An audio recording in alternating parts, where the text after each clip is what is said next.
एक व्यक्ति से पूछा, कर्पूर गौरम गाते हो और कपूर में आग लगाते हो, इसका क्या मतलब है?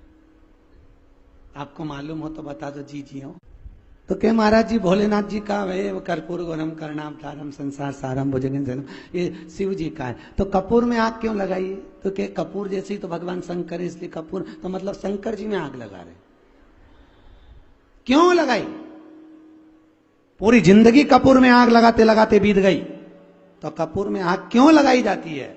शिव महापुराण में लिखा, भगवान राम ने जब अश्वमेध यज्ञ किया, उसके पहले देवताओं ने जब यज्ञ किया, अश्वमेध यज्ञ का जो अश्व था, वो अश्व को कहां भेजा जाए, ये अश्व के चक्कर में फिर लड़ाई होगी। भगवान वशिष्ठ बाबा ने कहा, इस अश्व को कपूर का रूप देता हूं और कपूर के रूप में अग्नि में इसको समाहित कर देता हूं। भगवान राम ने वशिष्ठ बाबा से कहा, आप बताओ, ये कपूर अग्नि में डालोगे, इसका क्या फल होगा? भगवान वशिष्ठ जी ने कहा, आज मैंने अश्वमेध यज्ञ के अश्व को कपूर बनाकर अग्नि में डाला है, इसलिए जिसके यहां आरती के बाद में कपूर जलाया जाएगा, उसको एक अश्वमेध यज्ञ का पुण्य फल तुरंत मिल जाएगा। वो अश्वमेध यज्ञ का फल पाने के लिए कपूर लगाया जाता, और वो एक क्षण के लिए लगाया जाता है। जब तक कपूर जले तब तक थाली को नीचे नहीं रखा जाता, ये नियम है।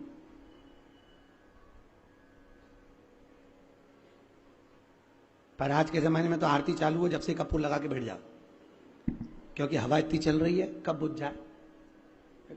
गलत है, ये शास्त्र विधान के विरुद्ध है, उसकी कोई विशेषता।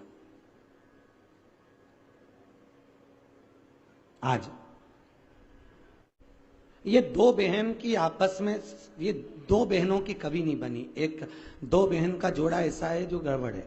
एक माता पार्वती और उनकी बड़ी बहन, जम के बोलो, गंगा, और दूसरी यमुना और उनकी छोटी बहन ताप्ती।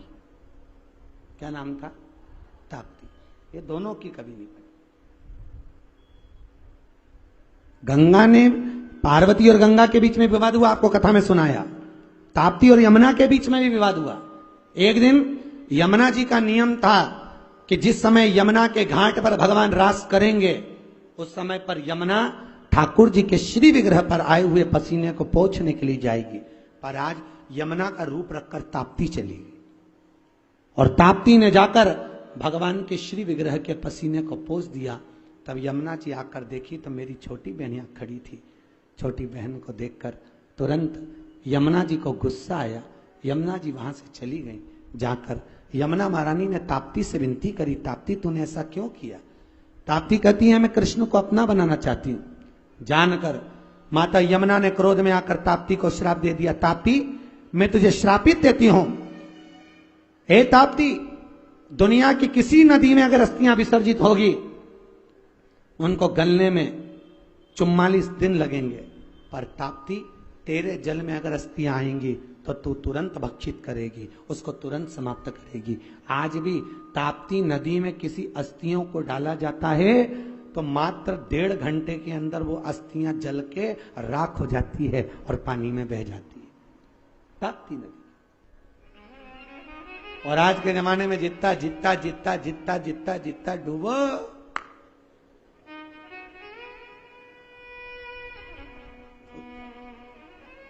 क्यों? पहले के जमाने में वास्तु नहीं होता था दोष, पहले के जमाने में पितृदोष नहीं होता था। क्यों? क्योंकि घर की मां घर के परिंदे में से, मटके में से लोटा भरती थी, और घर का रसोई घर घर के बीच होता था। पूरे घर में परिंदा पितरों का स्थान होता था। वहां से पानी भरकर पूरे घर में से निकलकर शंकर जी को चढ़ाने जाती थी। तो उसी लोटे में परिंदे का पानी जाता था तो पितृदोष, और घर में से निकल के जाती थी तो वास्तु दोष। दोनों शंकर को समर्पित हो जाते थे, इसलिए दोनों दोष घर में नहीं होते थे। आज के जमाने में मंदिर का ही लोटा, मंदिर का ही पानी और मंदिर का ही सब।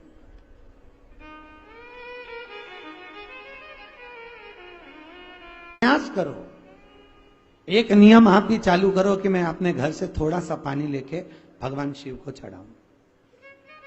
तुम्हें बाथरूम बदलने की जरूरत नहीं पड़ेगी, बेडरूम बदलने की जरूरत नहीं पड़ेगी, तुम्हें किसी वास्तु शास्त्री को बुलाने की जरूरत नहीं पड़ेगी, और ना किसी पितरों की पूजन कराने की जरूरत पड़ेगी। आप अगर नियम बना लो